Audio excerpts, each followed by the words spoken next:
আসসালামু আলাইকুম, hello everyone, welcome back to my page, welcome back to my YouTube channel. যারা যেখান থেকে দেখছেন অবশ্যই জানাবেন কে কোথা থেকে আজকের ব্লগটা দেখছেন। তো বাসার পাশে যেহেতু রাস্তার শব্দ শুনতে পাচ্ছেন, আর আমি চলে আসলাম আপনাদের সাথে একটা ইন্ট্রো দিতে।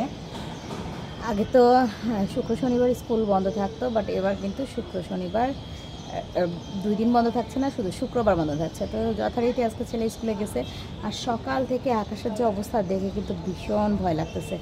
মনে হচ্ছে কখন জানি জোরে সোরে বৃষ্টি নামবে। তো আমি আপনাদের সাথে দেখাতে চলে আসলাম যে আমি তো সকালেই উঠেছি, কাজকর্ম মোটামুটি গুছিয়ে ফেলে দেন রান্নার প্রিপারেশন নিচ্ছিলাম। এমন সময় মনে হলো ক্যামেরাটা ধরি এবং আপনাদেরকে দেখে আজকে আকাশের কী অবস্থা, চলুন দেখি। এই যে দেখতে পাচ্ছেন আকাশের কি অবস্থা, কেমন অন্ধকার হয়ে আছে, আর মন খারাপ মনে হচ্ছে না আকাশের। এই মুহূর্তে মনে হয় কান্না করে দিবে। তো এই হচ্ছে অবস্থা। আমি ভাবলাম যে ঠিক আছে, এই গরম মানে যে গরম কালকে রাত্রে পড়েছিল, আজকের এটা দেখে একটু শান্তি লাগতেছিল, কিন্তু যতক্ষণ না বৃষ্টি আসবে ততক্ষণ আসলে শান্তি নেই। তো আমি এখানে বসেছিলাম, দেখেন আমার বেলি ফুলের আবার কলি আসছে। ফুল একবার ফুটে দিল, গেল, আবার কলি আসছে। আর এই তো আমার কাঠগোলাপ ফুটে আছে। তো রান্নার প্রিপারেশন নিচ্ছি, তাই ভাবলাম আপনাদের সাথে একটু ব্লগ শেয়ার করি। আর ওই যে অন্ধকার অন্ধকার আবহাওয়া, তো দেখি কেমন জানি লাগছে, মনে হচ্ছে এখনই বৃষ্টি নেমে আসবে। আজকে যদি দিনে বৃষ্টি আসে তাহলে ছাদে ভিজবো ভাবছি, কিন্তু ফাইয়াজের জন্য একটু টেনশন লাগতেছে। শনিবার স্কুলটা না দিলে কি হতো, কত বাচ্চারা পড়বে, তাই না? গাছগুলোতে কালকে পানি দিয়েছি, আজকে আর কোনো পানি দিব না। তো এই তো কাগজ আলা নিচ্ছে, কাগজ কাগজ বলছে। তো চলুন যাই ঘরে।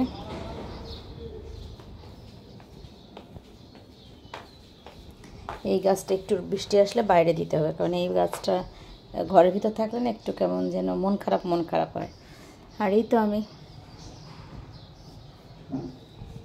আমি অফ করে রাখছিলাম কিছুক্ষণ আগে, এত বাতাস ছিল, এই যে দেখেন খোলার সাথে সাথে বাতাস। ব্যাগটা এখানে রাখছি, গাছটাও এখানে আছে।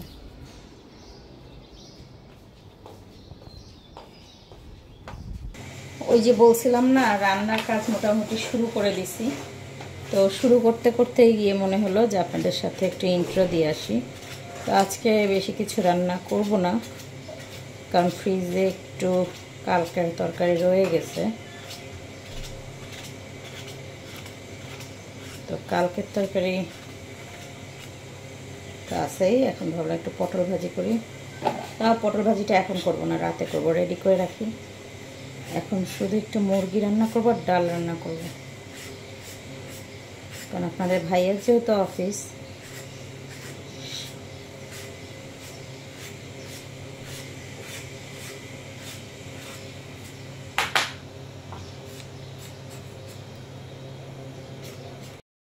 তো কাটা বাচাগুলো শেষ করে এই যে সিঙ্কে কিছু মাজা ঘষা ছিল সকালের, তো এটা ধুয়ে ফেললাম। আর এই তো প্রেশার কুকারে ডাল সিদ্ধ দিয়ে দিয়েছি, আর এক চুলায় মুরগির মাংস, যেহেতু লেয়ার মুরগি বা লাল মুরগিগুলো, তাই এটা সিদ্ধ হতে বেশ সময় লাগে।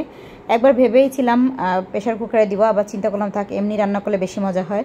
তো পটলগুলোকে ভালো করে ছিলে তারপরেই তো সব মাখিয়ে রেখে দিব, যাতে করে হচ্ছে রাতেবেলা তাড়াতাড়ি করে ভাজতে পারি।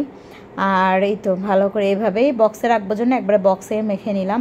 এর ফাঁকে ফাঁকে তো আমি আমার অন্য কাজগুলোও করছিলাম। আসলে একটা কাজ নিয়ে তো বসে থাকি না, দেখা যায় রান্না করতে করতে আমি রান্নাঘর গোছাই, এটা আমার একটা মানে অভ্যাস। আমি রান্না করতে করতে টুকিটাকি মাজা ঘষা যা থাকে সিনকে সেগুলোও শেষ করে ফেলি, আর সাথে হচ্ছে যা কাজ থাকে, যেমন আগামী কালকের জন্য পেঁয়াজ টিয়াজ কাটার থাকলে আমি সেটাও কেটে রাখি। তো ওই রকমই আজকে পেঁয়াজ কিছু ছিলে ফেললাম, এর ফাঁকে রান্নাঘরটা পরিষ্কার করে ফেললাম।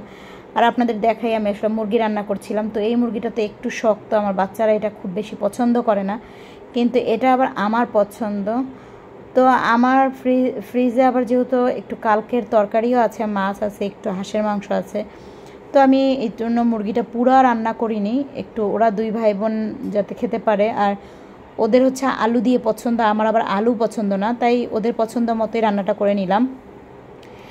আলু দিয়ে রান্না করতেছি যাতে করে ওদের ভালো লাগে। ওরা তো মাংসর থেকে আলু বেশি পছন্দ করে, আর ফাইয়াস তো ঝোল ঝোল করে পাগল করে ফেলে। ফাইয়াজ আর ফাইয়াজের বাবা ঝোল পছন্দ, আর আমার অর্পা ভুনা ভুনা পছন্দ। আমার মাংসের সাথে আলু একেবারেই ভালো লাগে না, সাথে মাছের সাথেও কোনো সবজি টবজি পছন্দ আমি খুব একটা করি না।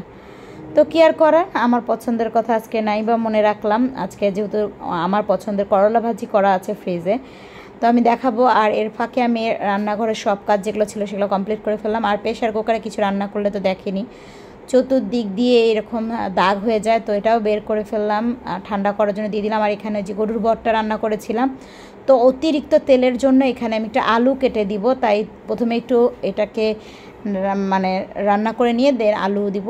এই ফাঁকে আমার মাংস রান্নাটাও হয়ে গেল, কেমন হয়েছে কালারটা দেখতেই পাচ্ছেন। আর সাথে আমার ডালটাও হয়ে গেছে, আর পটলগুলোও কেটে রাখছি, ভাতও হয়ে গেছে, সব কিছু ক্লিন করে ফেলছি। আর ডালটাও এইভাবে রাখছি যাতে বাগার দিতে পারলে আমি চট করে এখান থেকে বাগার দিয়ে দিব।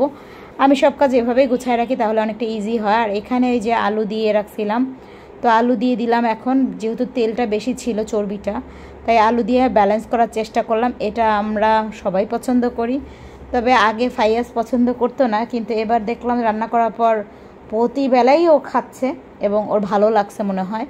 তো যাই হোক, আমি এটাও করে রাখলাম, যেহেতু মুরগি আছে, এটা আছে, আর কালকের ফ্রিজে বেশ কিছু তরকারি আছে, সেগুলো মিলেই আজকের খাওয়াটা হবে দিনে। আপনাদের ভাইয়া যেহেতু থাকবে না, আর আমাদের জন্য এত কিছু আসলে দরকারও হয় না, বাচ্চাদের জন্য মুরগি থাকলেই যথেষ্ট, আর কিছু আসলে লাগে না। তো এই তো গল্প করতে করতে আমার রান্নাও শেষ হয়ে গেল। এখন আমি সব কিছু ক্লিন টিলিন করে দেন হচ্ছে গোসল করে আসবো। গোসল করে নামাজ পড়ে এই তো কালকের তরকারিগুলো বের করে সব ওভেনে গরম করে নিলাম। আর এরপরে আমি আমার ভাতটা বেড়ে নিচ্ছি, আর অর্পাকেও ডাকছি আসো ও নামাজে। তো তারপর আমরা দুই মা মেয়ে মিলে খাবারটা এনজয় করলাম, কারণ ফাইয়াজ আগেই খেয়ে ওর প্রাইভেটে চলে গেছে। আমি আর মুরগি নিব না, আমার এখানে একটু তরকারি ছিল, করলা ভাজি, করলা দিয়ে শুটকি দিয়ে, তারপরে মাছ ছিল ট্যাংরা মাছ, তারপরে শসা দিয়ে, বুটের ডাল ছিল, একটু বেগুন ছিল, আর লেবু চিপে দিয়েছি। সেই খাওয়া। তো ওই তো আজকের খাওয়া আমি খেতে থাকি, আর আপনাদের নিশ্চয়ই দিনটা ভালো গেছে। আর এই তো সব মিলে আলহামদুলিল্লাহ আমাদেরও ভালো গেছে। তো আজকে খেতে থাকি, আর কথা না বাড়াই, আজকের জন্য চলে যাই। নিশ্চয়ই আবারও দেখা হবে। আর হ্যাঁ, যাওয়ার আগে অবশ্যই বলবো, আপনারা অবশ্যই কিন্তু আমার পেজটার সাথে থাকবেন, সাপোর্ট করতে ভুলবেন না। ধন্যবাদ।